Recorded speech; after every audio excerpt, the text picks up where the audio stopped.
Section 3.1 continued. This is video number 2. We're going to talk about domain, and we're also going to talk about the greatest integer function. For domain convention, unless information to the contrary is given, the domain of a function of f consists of every real input for which the function rule produces a real number output. The domain of a polynomial function, such as f of x equals negative 3x cubed minus x squared plus 7, is the set of all real numbers since f of x is defined for every real value of x. Now remember, polynomial functions, you don't have any radicals in your equation, you don't have variables in the denominator, so that's just from Algebra 2, so that's why we can say it's all real numbers. However, in cases where applying the rule to a function leads to one of the following, the domain may not consist of all real numbers. It's still possible that it can, but you have to check, which is what we're going to learn how to do. So you have to be careful, division by 0, and also the square root of a non-negative number. So remember, or you can say the nth root where n is even. So any roots that you have that are even, you have to watch out for negatives underneath the radical. Now, when I'm doing these problems, there's two questions that I always ask myself. I say to myself, do I have any variables in the denominator? And why would I say that? Because remember, we can't divide by 0. And then the second one is, do you have any variables underneath an even root? And why is that? Because we can't have negative underneath an even root. So if you have those two things, that's when you don't have all real numbers for your domain, and you have to do what we're going to do with these next steps. Now, of course, we're going to be doing this without our calculator. For right now, I'm going to show you on some of them how to check using your calculator, but however, on your next quiz and test, you'll have to be able to do this without. So looking at this function, I asked myself the two questions. Do I have any variables in the denominator? No. Do I have any variables under an even root? I also do not, and I know this is a polynomial function, therefore the domain of this is going to be all real numbers. So remember, when you're writing that, we're going to use interval notation, so negative infinity to infinity. So this is the domain, and I'm going to write D stands for domain. If I were to go ahead and look at the graph of this, I can also confirm. Notice if I plug it into my y equals, I already have it there, and I hit graph. I know this is going to be a quadratic graph. And for this function, I can plug any value I want into x and get a real number answer output. For b, however, notice that I asked myself the two questions. Do I have any variables in the denominator? No. Do I have any variables underneath an even root? Yes, I do. Remember, what you have there cannot be negative. So what I like to do is I take what's underneath the radical, u plus 4, and I'm going to set it equal to 0, because can you take the square root of 0? Yes, remember, the square root of 0 is equal to 0, and that's okay. So if I do this, I get u plus 4 equals 0, so u is equal to negative 4. Now, the way that I like to find the domain is it helps me to make a number line here. So I have this number line, and on my number line, I am concerned with the value of 4, because if 4 makes this radical 0, then I have to figure out what's going to make this underneath this radical negative. So on my number line, I'm just going to put the test value that I have, which is negative 4. Can I be equal to negative 4? Yes, because we can take the square root of 0, because if I plug negative 4 in here, I would get the square root of negative 4 plus 4, which equals the square root of 0, which is just 0, and that's okay to have. So that's why I have a closed circle. Now I have to figure out, testing each side of the number 4 to figure out where numbers are not going to work. So if I do, let's say, numbers to the right of 4, so I'm going to test maybe, let's say, 0, because it's easier. So if I test 0 and plug it in here, so I'm going to test 0. When I plug it in, I get the square root of 0 plus 4, which is the square root of 4, which is equal to 2. Did that give me a negative underneath my radical? No. So that means that numbers on this side of my number line are okay. So let's check the other side. If I test the number, so what's less than negative 4? Let's just do negative 5. So I'm going to test negative 5. So if I plug that in, I would get negative 5 plus 4, which is negative 1. And again, we can't have this. So these numbers over here are not going to work. So when I'm doing my number line, means I'm going to shade my number line to the right. And that's going to help me find my domain now. So I'm going to go ahead and erase this so I can have room to write. So that means that starting at 4, including negative 4, sorry, not 4, but negative 4, I have from negative 4 to infinity, this is the domain of this function. And if you recall from Algebra 2, well, we're just graphing a radical function. If I go to my graphing calculator and my y equals, and if I plug this in, I'm just going to clear that one out. If I plug it in, so I'm going to hit enter and the equals to graph this and hit zoom 6. Here's my graph. Notice you can also confirm that what happened to my graph. It moved to the left 4, and notice that it's starting right here. So this is -4. We have all x values to the right of -4, and we don't have anything to the left because anything to the left of -4 as an x value would make underneath your radical negative, so that we can't include it with our domain. So it's easy to check some of these. So this would be my domain.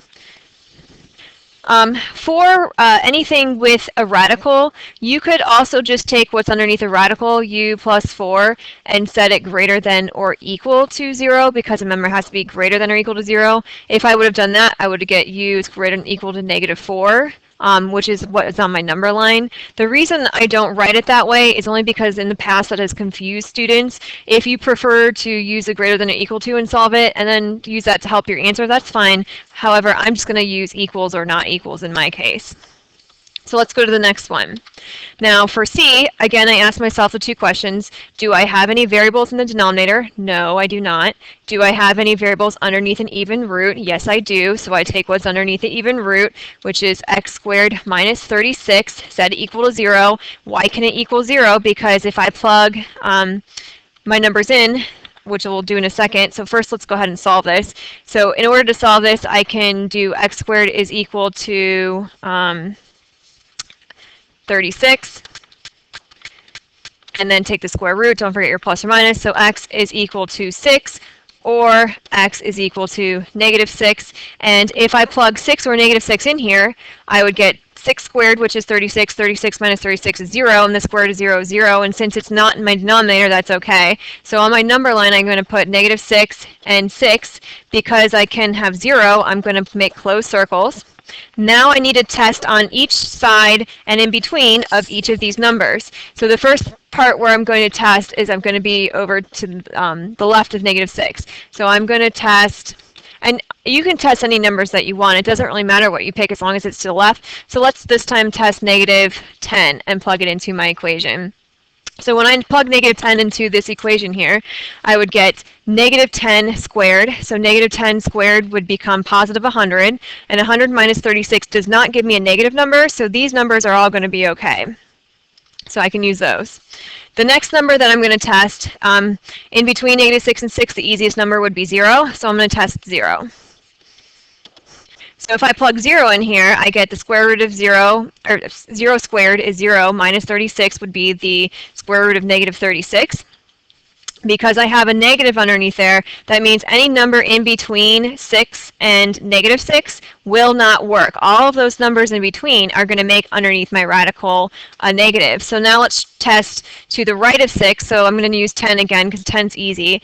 10 squared is 100. 100 minus 36 is not going to give me a negative number. Therefore, these numbers will work. And even if I test like another number like 7, 7 squared is 49. 49 minus 36 is also not negative. Even if I did 6.1, you would see that you wouldn't get negative numbers. So for this, that means that on my number line, I have numbers going this way, and I have numbers going this way, so that's going to help me write my domain. So just like we did before, we have parenthesis -infinity, because you always go in order of your number line, least to greatest. So -infinity to -6, we're including -6, union, bracket, 6 to infinity.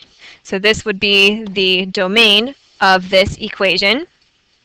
Now if I go ahead and take a look at my calculator, so I already have this plugged into my y equals. And remember, you're not going to have your calculator on your test. However, for your homework, you can go ahead and use it because it can help you check your answers.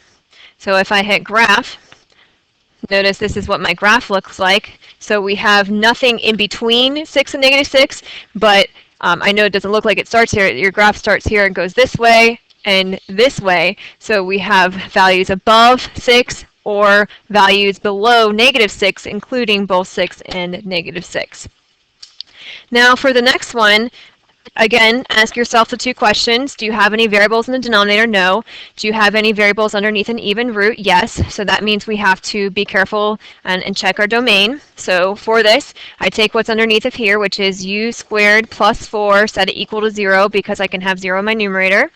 Now when I solve, I would get u squared is equal to negative 4, and notice I take the square root of both sides, so u is equal to plus or minus the square root of negative 4, but uh-oh, I can't do that right there because we can't have a negative underneath the radical. So what does that mean when something like that happens? Which doesn't normally happen, but in some cases it will. Now that means that no matter what we plug in for u, we are never going to be able to get negative underneath our radical. Well, why would that be? Notice that anything that you have, you're squaring your numbers. So if you plug in a positive number, you're squaring it and then adding 4. If you plug in a 0, you're squaring it and adding 4. If you plug in a negative number, you're squaring it and adding 4. So no matter what you do, you can never get a negative for this one, and because we can never get a negative underneath the radical for this one, that means that any number on my number line is going to work, so the domain is going to be all real numbers. Now, like I said, I picked this problem on purpose just to show you that just because there's a radical in my equation doesn't mean I'm going to have any domain restrictions, such as in the case of this problem right here. However, you always want to check to make sure. So when I was solving it, because as I solved it, I got a negative underneath the radical, which I can't have, I know that anything for x will work. So if I go to my graph here, I'm going to go to my y equals, and let's go ahead and I'm going to clear that one out and go to the next one and hit graph. And when I graph this, here's what my graph looks like. And if you go to the table, you'll also notice that anything you plug in for x will work. So any numbers work. And I forgot I put my table on auto. So if I go here and change this back to, change it back to auto, I can see that anything that I plug in will work. So let's keep on going. Let's do some harder ones. For this next one, now, again, ask yourself those two questions. Do I have any variables in my denominator? Yes. Do I have any variables underneath a radical? No. So now I'm only concerned with things that could make variables that can make my denominator 0. So how do I solve these problems? Well, the way that you solve these problems is you take what is in your denominator and you set it not equal to 0. So in this case, x minus 1 cannot equal 0. Because I can't divide by 0. So x cannot be equal to, in this case, 1. So on my number line, I'm going to put 1. Now, for these problems, you can simplify that if you wanted to, but it's not necessary. So at 1, now I have an open circle because I can't have 0 in my denominator. So that's why that's open instead of the other ones where you can have 0 underneath a radical as long as it's not in your denominator.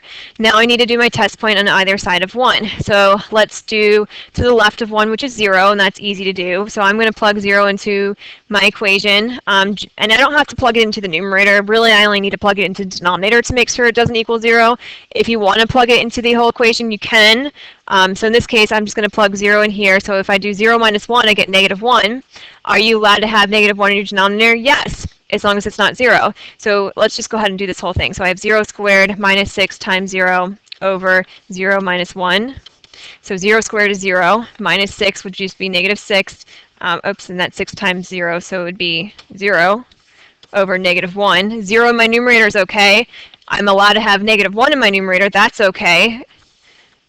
Just can't be 0, so this is just equal to 0. So therefore, I know that any number I pick to the left of 1 is going to work, so this is okay.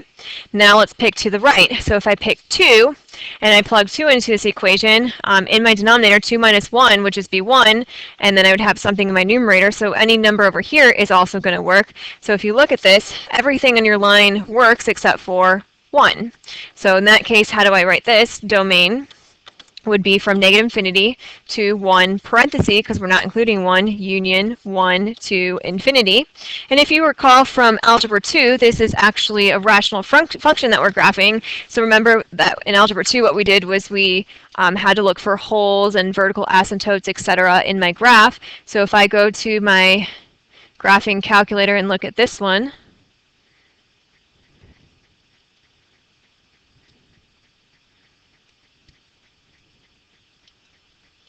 and hit graph. Notice that this is what my graph looks like, and you can see that you actually have, if you remember from Algebra 2, there's a vertical asymptote right there, so any other x value will work except for an x value of 1, and even if you go to your table, you see error at 1 because, again, there's that vertical asymptote there, which we're going to be talking about rational functions again in the next chapter. So if you don't remember that, that's okay. We will get there again, but that's why we have all real numbers except for 1, and since we're in pre-calculus, we want to write that using interval notation. Now for the next one, it's kind of the same problem except for we flipped it. So for this problem, you do the same thing. There's no variables underneath a radical, but we do have variables in the denominator that we have to be concerned with. So I take what's in my denominator, which is x squared minus 6x cannot be equal to 0 because we can't have 0 in my denominator. Factor out the x to solve this, or you could use a quadratic formula. Factoring in this case would take you a lot less time. So remember, when you have two things like this, you have to set each not equal to 0. So x cannot be equal to 0, and x minus 6 cannot be equal to 0. So when I solve the second one, I get x cannot be equal to, so x cannot be equal to 6 in this case. So x can't be 0 and x can't be 6. When I go ahead and put that on my number line, I would have 0 and I also have 6.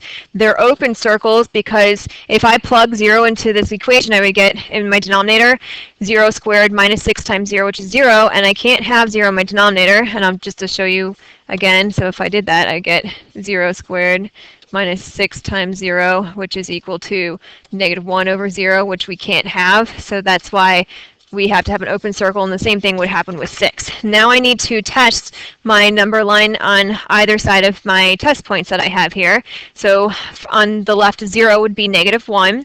I'm just going to test the denominator. So in my denominator, if I plug in negative 1, I would get negative 1 squared minus 6 times negative 1. So this is 1 minus becomes plus 6. So I would get 7, which is not 0. Because it's not 0, that works. It's okay. If I test in between 0 and 6, let's do 1. So if I do 1 squared minus 6 times 1, I would get 1 minus 6, which is negative 5. Because we don't have any even roots, we're not worried about the negative, so these numbers work. If I test to the right of 6, like 7, and plug it in, that also does not make my denominator 0, so those numbers work. So basically, for this one, everything works except for 6 and 0, so my domain would be negative infinity to 0, parenthesis, union, parenthesis, 0 to 6, parenthesis, union, parenthesis, 6 to infinity. So basically, again, that says all real numbers except for 0 and 6, but we always want to write it in interval notation. Now let's look at the next one. No variables in my denominator this time. However, I do have variables underneath an even root, so I have to take that. And since it's not in my denominator, I can go ahead and set it equal to 0. How do I solve this? I can use a quadratic formula. That's going to take you a lot longer than just factoring in this case. So I'm going to factor this. So I have x minus 3, actually plus 3x minus 2, because 3 times negative 2 gives me negative 6, and then that would give me a middle term of positive 1 when I solve it. Set each of your binomials equal to 0. When I solve, I get x is equal to negative 3 and x is equal to 2. Those are the two numbers I'm putting on my number line. So negative 3 and 2. This time I can use a closed circle because, again, it's not in my denominator, so we can have 0 underneath the radical. That's okay. So when I do my test values for this one, I'm test again on to the left and right of each number and in between. So let's do negative 4. And again, I'm looking to see if it's going to make anything underneath my radical negative. So if I do negative 4 here, I would get the square root of negative 4 squared plus negative 4 minus 6. So 4 squared, of course, is 16. And then negative 4 and negative 6 is negative 10. So I end up with a square root of 6, which is not negative. That means that the values here are going to work, so those are okay. Let's test in between negative 3 and 2, so an easy number would be 0. So if I test 0, I would get 0 squared plus 0 minus 6, which gives me the square root of negative 6, which we can't have, so these numbers will not work. And again, you don't have to use 0. You could have used 1. You could have also used 1.5. It's just an easy number to use. And to the right of 2, we could use 3, or we could use 4, 5. Like I said, it doesn't really matter. I'm going to use 10 in this case. So 10 squared is 100, plus 10 minus 6 will not give me a negative number. So these numbers are also going to work. So for this problem, I have numbers this way and this way, but not in between. So my domain would be negative infinity to negative 3 union, and I should do bracket here, sorry. Union bracket 2 to infinity parenthesis. And again, you could also use your calculator to kind of help you see that that's what it would be. For the next one that we have, in this case, we're going to look at this problem and notice that not only do you have variables in your denominator, but you also have a variable underneath an even root. So in this case, we take what's in our denominator, root x plus 1, so we take what's underneath that radical, x plus 1. Now it cannot be equal to 0 because then it would be 0 in my denominator. So now I take that and set it not equal to 0. And again, the reason is because in this case, when I saw this, I get x plus 1, or x is not equal to, in this case, negative 1, when I solve for x. And if I put negative 1 in my equation, I would get negative 1 over the square root of negative 1 plus 1, which would give me 1 over the square root of 0. And remember, I can't have 0 in my denominator, so that is why it's not equal to in this case, whereas the other ones where the radical was not in the denominator, it was equal to. So now we have negative 1 that we're testing. It's an open circle, so now we need to figure out which numbers are going to work, to the right or to the left or both, possibly. So if I pick a number that is below negative 1, so negative 2, if I plug that into my equation, so I could do negative 2 over root negative 2 plus 1. I get negative 2 over the square root of negative 1, which I can't have the square root of negative 1, so these numbers are not going to work down here. I didn't really need to plug it into the whole equation. I could just use the denominator and seeing that it made my underneath my radical negative, but if you want to do the whole equation, that's fine. So then let's do to the right of negative 1, so 0 is real easy. So 0 over the square root of 0 plus 1, which would give me 0 over the square root of 1, which is 1. 0 in the numerator is okay, so these numbers will work, so anything on this side will work, and again, you can pick another number if you want to test it, like 10. So then if you did 10, you would get this, which would be 10 over the square root of 11, and that's okay again. So you don't have to pick 0 to use. So in this case, my domain would be parenthesis negative 1 to infinity parenthesis. Now, as you get really good at this, you won't need to make these number lines. I just like to make them for right now since we are learning how to do it. It helps me. And of course, as a second resort, when you're doing your homework, you can always use your graphing calculator to check. However, you will not have your graphing calculator in the next quiz that we have. We'll go ahead and get to the last part, which is the greatest integer function, and we'll talk about that in the next video that we have.